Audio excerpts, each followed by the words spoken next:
Bienvenue pour cette nouvelle séquence des paroles de la vie éternelle avec Marc Joseph.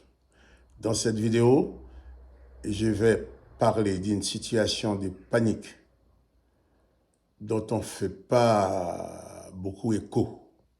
Cette situation de panique qui s'est déroulée lors de la mort de Jésus-Christ.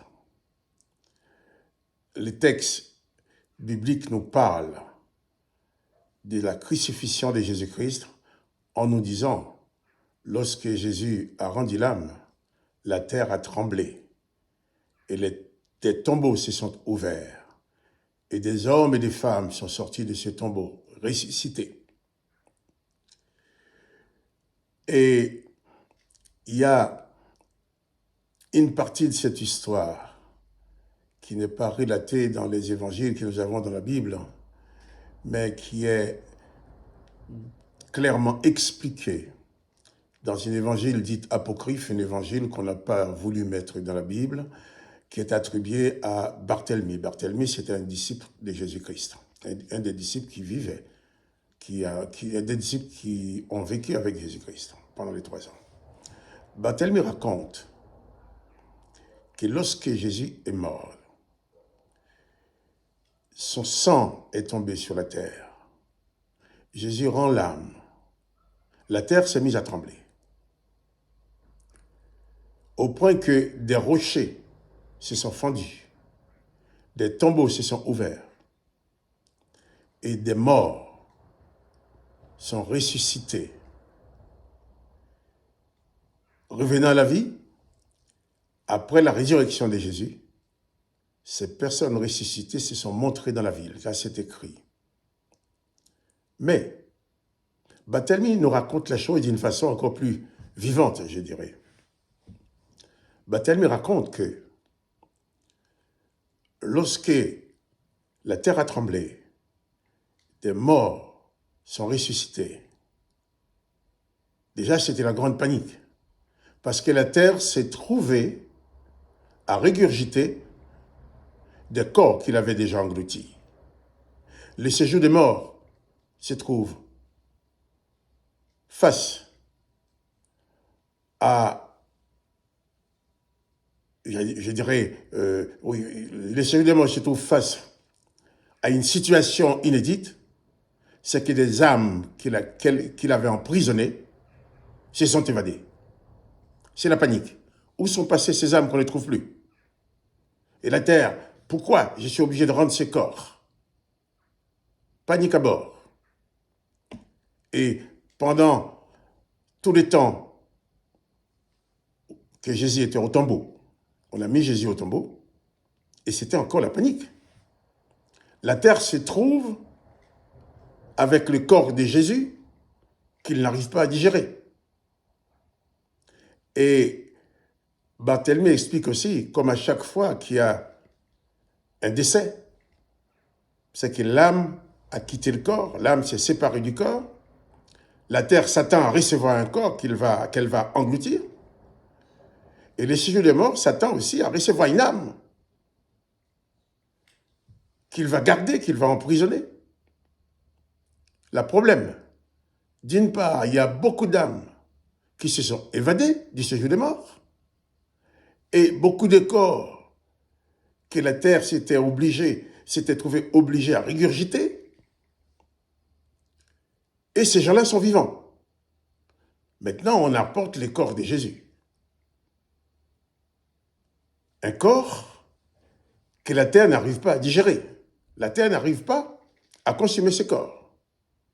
Il y a aussi le séjour des morts. Le séjour des morts, sachant qu'il y a une âme qui a quitté un corps, le corps a été livré à la terre, le séjour des morts attend cette âme-là. Et l'âme n'arrive pas. Et pendant tout ce temps, ces jours où Jésus était au tombeau avant sa résurrection, la terre en panique, parce qu'il n'arrive pas à digérer le corps de Jésus. Les séjours des morts en panique, parce qu'il y a des âmes qui se sont évadées. Et là, les séjours des morts, avec les princes des ténèbres qui gardent les âmes emprisonnées, était en panique. Barthélemy explique que le gardien du séjour des morts, un prince des ténèbres, il s'est mis à courir partout pour trouver ces âmes-là, où est-ce qu'ils sont passés, et pour savoir aussi pourquoi cette nouvelle âme attendue n'est pas arrivée. Barthélemy continue à expliquer que le prince des ténèbres qui garde les âmes emprisonnées dans le séjour des morts, ils vont aller voir dans la tombe. Arrivé dans la tombe, ils regardent partout, ils disent, mais je n'ai pas l'âme, mais la terre n'a pas le corps non plus. Qu'est-ce qui s'est passé? Il y a un problème. Alors, ils posent la question aux anges, je sais qui étaient là. Qui dit, ah non, il est parti, il est ressuscité, il n'est plus là. Mais où est-ce qu'il est passé? Les séjours des morts s'est mis en panique, il dit, mais si c'est lui qui a fait ça, pourvu qu'il n'a pas aussi décidé d'aller en mon absence pour libérer mes prisonniers. Et les textes nous dit aussi, les textes de Barthélemy nous dit, que tandis que le prince des ténèbres était en quête d'informations pour savoir ce qui est arrivé, en situation de panique, Jésus a effectivement été dans le séjour des morts. Et là, dans le séjour des morts, il est dit que Jésus a brisé les cadenas, brisé le verrou des portes qui emprisonnaient les esprits, qui emprisonnaient les âmes. Et Jésus les a toutes libérées. Et tandis que Jésus était en train de libérer les âmes, eh bien, les gardiens des séjours des morts étaient en train de chercher cette âme qui devrait arriver. Mais Jésus est arrivé dans ce séjour des morts, en son absence. Il a libéré toutes les âmes. Et quand ces gardiens vont retourner dans sa prison, c'est la catastrophe. Mais il les a tous libérés. Il a brisé les portes, il a brisé les verrous. Qu'est-ce qui s'est passé? Et Jésus, non seulement est ressuscité, mais il a libéré toutes les âmes qui étaient emprisonnées dans le séjour des morts. Les textes du Nouveau Testament ne nous en parlent pas beaucoup, mais il y a quand même quelques références qui nous parlent de Jésus dans le séjour des morts. Par exemple, dans 1 Pierre chapitre 3, versets 18 à 19, je vais lire ce texte, il dit « Car aussi Jésus-Christ a souffert une fois pour le péché, lui juste pour des injustes, afin de nous amener à Dieu, ayant été mis à mort quant à la chair, mais ayant été rendu vivant quant à l'esprit, dans lequel il est aussi allé prêcher aux esprits en prison. » Barthélemy lui donne les détails. Dans Éphésiens 4, versets 8 à 10, l'apôtre Paul en parle en disant « C'est pourquoi il est dit, étant monté en haut, Jésus a amené des captifs et il a donné des dons aux hommes. Or, que signifie-t-il qu'il est monté, sinon qu'il est aussi descendu dans les régions inférieures de la terre? Celui qui est descendu, c'est le même qui est monté au-dessus de tous, au-dessus de tous les cieux, afin de remplir toutes choses. » Ces versets ne sont pas très explicites sur la nature de la descente de Jésus-Christ en enfer, mais ils suggèrent qu'il a accompli quelque chose là-bas. Certains théologiens croient que Jésus a prêché l'évangile aux âmes qui étaient en enfer, tandis que d'autres croient que Jésus a vaincu Satan et libéré les âmes captives. Quoi qu'il en soit, ces versets nous rappellent que Jésus-Christ a triomphé de la mort et de l'enfer, et que notre salut est assuré en lui. Panique en enfer, panique dans le séjour des morts, parce que Jésus-Christ est venu non seulement sauver les vivants, il a même été manifester son amour en libérant des âmes qui étaient emprisonnées dans le séjour des morts, sans avoir aucune occasion de le connaître. L'amour du Père a été manifesté de façon rétroactive pour sauver même des âmes qui étaient mortes, des gens qui étaient morts avant la venue de Jésus-Christ. C'est une belle histoire. Panique dans le séjour des morts. Panique dans l'enfer. Et encore aujourd'hui, si tu ouvres ton cœur, tu reçois Jésus dans ta vie. Si tu laisses Jésus prendre naissance en toi, tu laisses Jésus-Christ naître en toi, qu'est-ce qui va se passer? Il y aura la panique parmi tous ces mauvais esprits qui sont là pour te tourmenter. Toutes ces puissances qui sont là, qui veulent te tourmenter, qui veulent t'empoisonner la vie, qui veulent te voler ta paix et ta joie. Ils seront dans la panique. Parce que dans la présence de Jésus-Christ, les âmes sont délivrées. Dans la présence de Jésus-Christ, les âmes ne restent pas esclaves de Satan, esclaves des mauvais esprits, esclaves des démons. Jésus-Christ a vaincu Satan, il a vaincu les démons.